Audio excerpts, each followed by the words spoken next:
Recently, I've really been enjoying making high-tech psytrance. I've done it both on my live streams as well as in my free time. And while doing that, I've experimented a lot with the sound design, so today I have a very interesting sound that I want to show you how to make. So this is the sound. I'm first going to be playing it solo, and then I'm going to be playing it in the mix, so you can hear both how it sounds on its own as well as in context.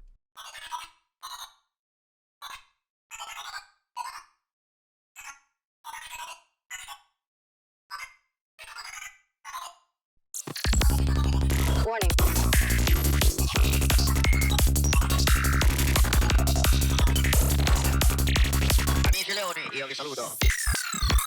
Before we go into how to make this sound, if you want to learn more about Psytrance production, then make sure to check out my masterclass, which can be found in the description. But now let's get straight into the patch. You can see I'm using a very simple wavetable setup right here on the oscillator tab.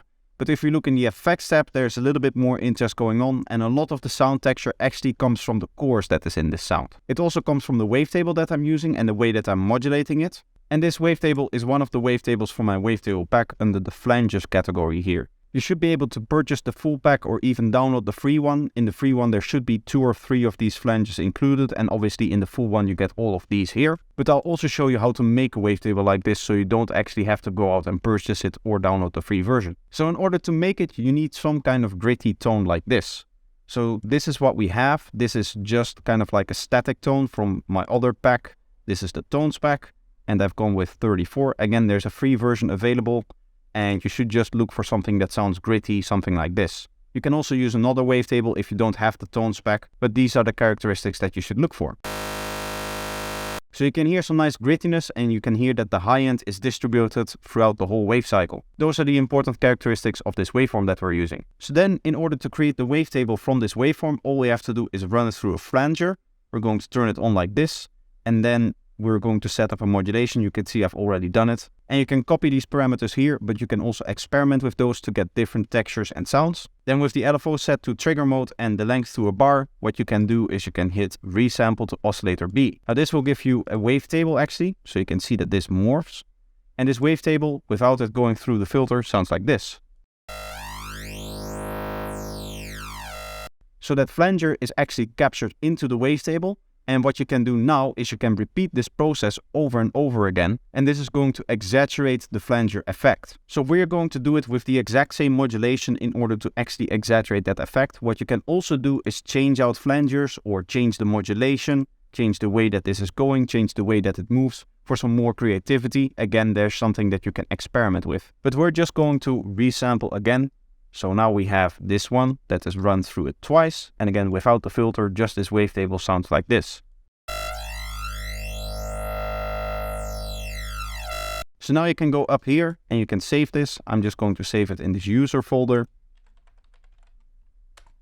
I've called it flanger, and this is now a substitute for this type of wavetable here. So then looking into the effects, we really only have 2 effects that are interesting. That is the flanger and the chorus. This hyper is just used to create a bunch of copies of the wave so that we get some interest in the stereo field. Then the flanger is responsible for that constant modulation that you hear, that kind of 8-bar modulation that you will hear in the sound example. I'll play it in a little bit again so that you can actually notice it. And the chorus is what's responsible for the noisy sound that it has.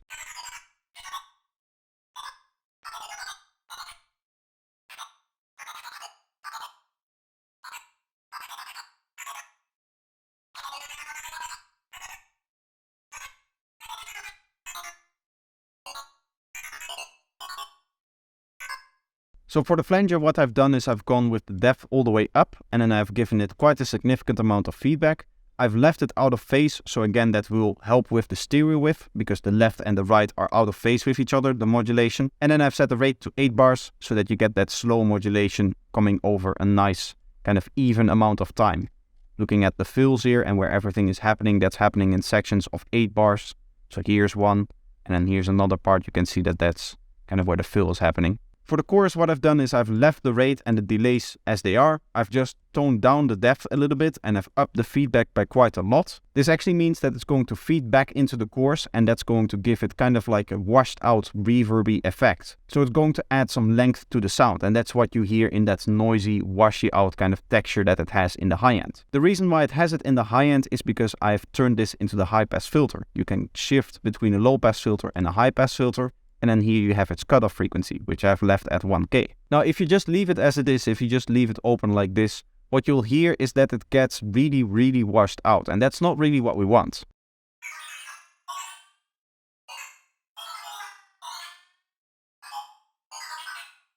We want it to close after the sound stops playing. So for that, we have the envelope, which you can see is just the standard envelope with the 15 millisecond delay.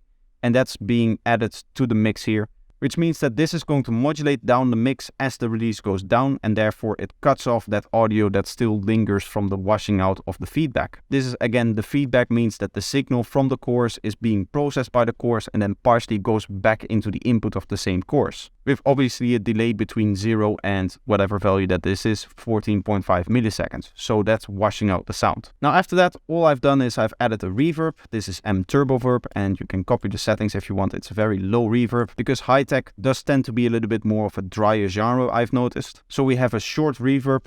As you can see, we only have less than half a second, and we have less than 20% dry wet.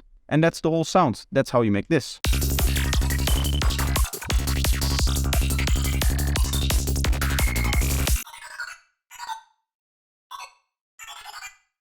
So that's going to be the video. I hope you enjoyed this one. Let me know by leaving a like, and if you're new here, subscribe. Also, a good way to support the channel is to watch another one of my videos, so I'm going to have a few of them linked in the end cards. But that's going to be the video. I hope you enjoyed, and I hope to see you in the next one. Bye bye.